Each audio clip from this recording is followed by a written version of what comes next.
There are moments in life that split everything into before and after. Before you knew, and after you could never unknow it. This is one of those stories, and the woman at the center of it never saw any of it coming.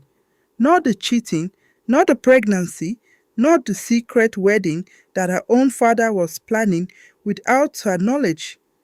Stay with me, because this one goes deeper than you think. She had been with her boyfriend for 3 years. They lived together, built a life together. From the outside, everything looked fine, comfortable, stable, normal. But something shifted. It started small, the way it always does. He started coming home late. His phone suddenly had a new password. He was always on it, texting, scrolling, stepping out to take calls. And when she tried to reach him, really reach him, he wasn't there. Not fully. His body was in the room, but his attention was somewhere else entirely. She noticed. Women always notice. She didn't have proof yet, but she had that feeling, the one that sits in your chest and refuses to leave no matter how many times you tell yourself you're overreacting. One night, he told her he had to work late. She smiled and said, "Okay," but the moment he walked out that door, she grabbed her keys. She let him get ahead. Then she pulled out and followed him at a distance. She knew the route to his office. She had driven it 100 times. But that night, he didn't take it. He turned down a different road, then another, and then he pulled up outside an apartment building she didn't recognize. She parked far back and watched. A girl came out of the building. He stepped out of the car to meet her, and right there, in plain sight, he kissed her. Her hands were shaking on the steering wheel. She told herself to breathe. She told herself to think, but her legs were already moving before her mind caught up. She walked toward the car, and as she got closer, the street started to look familiar. Too familiar. She knocked on the car window. The girl inside turned around, and the world stopped. It was her sister. She looked up at the building, and then it hit her. This was her street. This was her neighborhood. Her boyfriend had driven her own sister to a spot just minutes from their home and kissed her like it was nothing. She started screaming, not the kind of screaming you plan, the kind that comes from somewhere so deep inside you that you don't even recognize your own voice. Her boyfriend kept saying, "It's not what you think. It's not what you think." But she had seen the kiss, and some things you cannot unsee.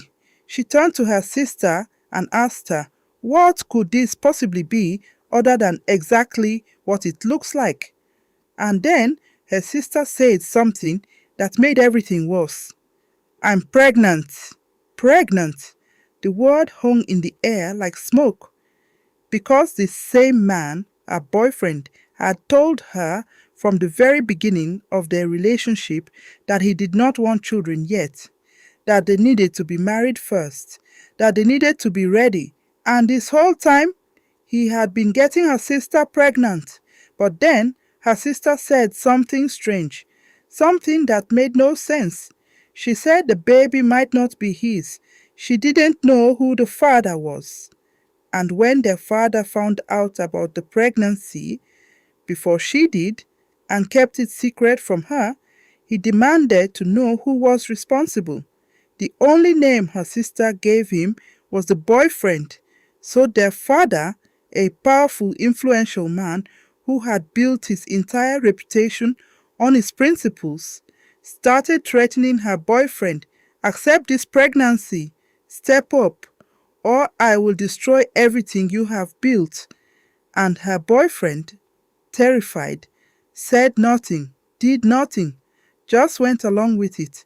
But it got worse, because her father wasn't just threatening, he was planning a wedding, a secret wedding, between her boyfriend and her sister.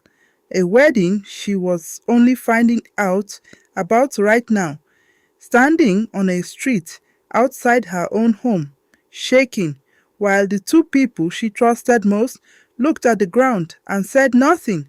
Her father had always said, "No child will be born outside of wedlock in this family." It was a principle he had preached their whole lives. But this was not a principle.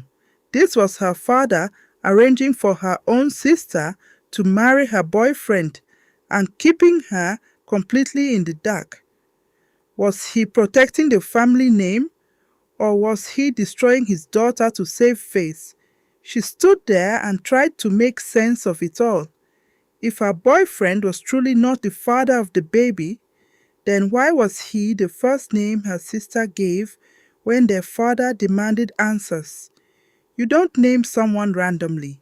You name someone you have been with. And if he wasn't the father, then what exactly was happening between them?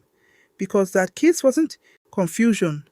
That kiss was familiarity, comfort, something that had been going on for a while.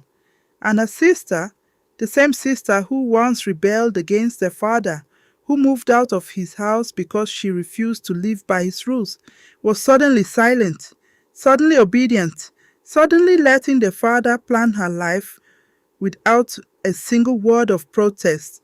Why? What was she hiding? And her boyfriend, a grown man, was going along with a forced wedding because he was scared of what her father might do to him? She had one question she couldn't stop asking herself. Is everyone in my life working against me? Or am I the only one who still doesn't know the full truth?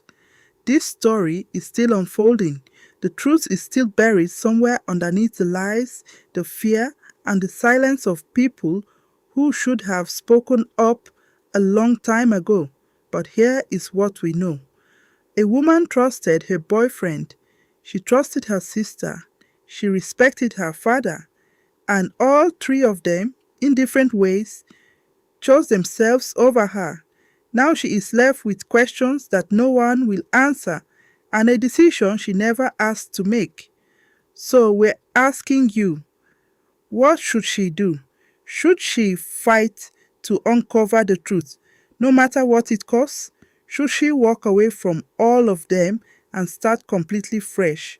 Or is there something in this story that you see that she is missing? Tell her in the comments. She needs to hear it. And if you have a story of your own, one that you have been carrying alone, reach out. Because sometimes the only way to start healing is to finally let someone else hear it. Thank you for watching.